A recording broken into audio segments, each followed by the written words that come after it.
आपलं सरकार आल्यानंतर पुन्हा शेतकऱ्यांना कर्जमुक्त करून दाखवतो। फक्त तुम्ही सरकार बदला। सरकार बदललं तर तुमचं आयुष्य बदलणार आहे आणि नाही बदललं तर महाराष्ट्राची विल्हेवाट लागणार आहे। पूर्ण महाराष्ट्र नासून टाकायचा यांचा प्रयत्न सुरू आहे। अमित शहा जे बोलले मागे, तरी खरं म्हणजे आज मी बघितलं, कारण आपल्या शिवसेना प्रमुखांचा स्मृती दिन नरेंद्र मोदींनी ट्विट केली की नाही? केले। कारण नसतं केलं तर पंचायत झाली असती, कारण आज राहुलजींनी ट्विट केलेलं आहे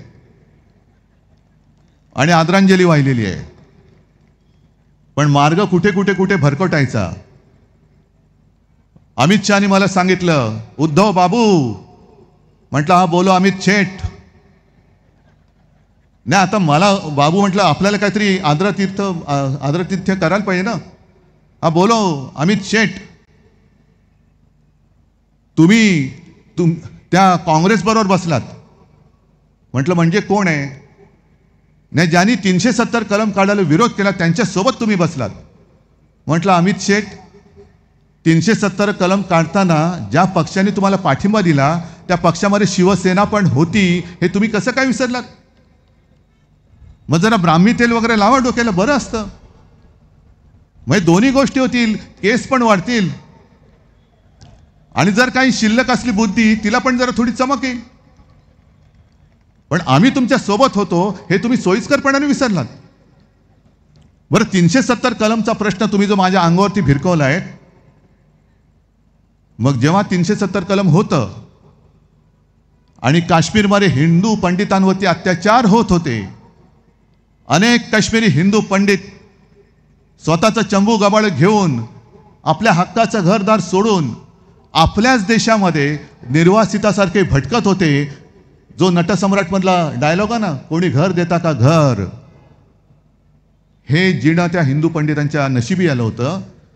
तेव्हा अमित भाई तुम्ही असो किंवा नरेंद्र भाई तुम्ही आहात, मुळामध्ये या नावाची 2 माणसं या आपल्या देशामध्ये आहे हे कोणाला माहिती नव्हतं। तेव्हा फक्त एक आणि एकच हिंदू हृदय सम्राट शिवसेना प्रमुख बाळासाहेब होते, ज्यांनी काश्मीरी पंडितांना सांगितलं की तुम्ही इथे तिथे फिरू नका, तुम्ही आमचे आहात, या माझ्या महाराष्ट्रामध्ये या। मग त्यांना राहायला घर, त्यांच्या शिक्षणाची सोय, त्यांच्या रोजीरोटीची सोय हे शिवसेना प्रमुखांनी केलं, म्हणून ते एक आणि एकच हिंदू हृदय सम्राट होऊ शकले आणि तेच एकमेव राहतील। तुम्ही किती प्रयत्न होऊ शकत नाही, कारण तुमचं हिंदुत्व हे खोटं हिंदुत्व आहे।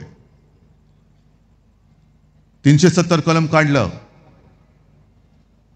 ठीक आहे, पण आजची ही निवडणूक आहे ही महाराष्ट्राच्या जीवन मरणाची आहे। जेव्हा बेकारांचे तांडे महाराष्ट्राच्या रस्त्यावरती फिरतात, शेतकरी येतात, ते सांगतात आम्हाला हमी भाव द्या, आणि तेव्हा त्यांना समाधान देण्याच्या ऐवजी तुम्ही 370 कलम काढले।